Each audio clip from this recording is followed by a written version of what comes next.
Lain na niya, no? Lain na. Laki na.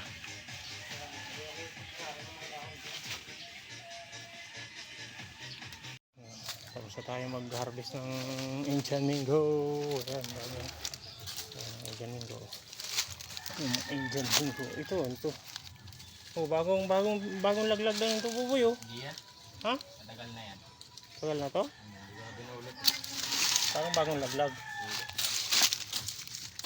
Tapos,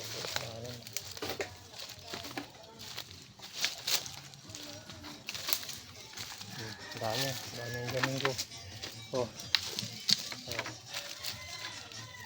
Per kilo lang, per kilo. Per kilo. Hindi yan binibenta. For use only. Oh, yan. Doon pa sa loob, boy. Ito, kasawin mo din sa loob. Yan to. May lubi-lubi nga dito. Mga ka dyan, lubi-lubi.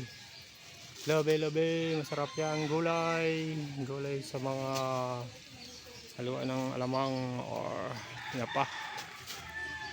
Sarap yan. Or sa dilis ng gata. Sarap yan ng ano, lubi-lubi. Marami pang buwan mga kanyang.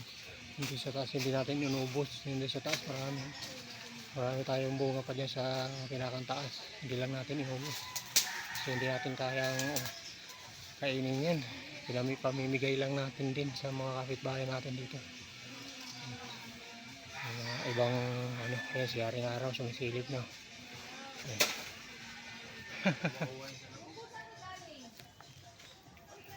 Dami. Kunin mo na yung buboy kaya kusan. Saka ito yung mga nabiyak kasi bumagsak kayo ng maniba na mga kadyang. Maniba na ayun ang masarap kainin maniba. Biyak, kainin na natin to.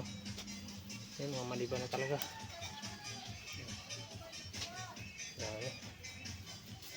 Daming Indian Mango.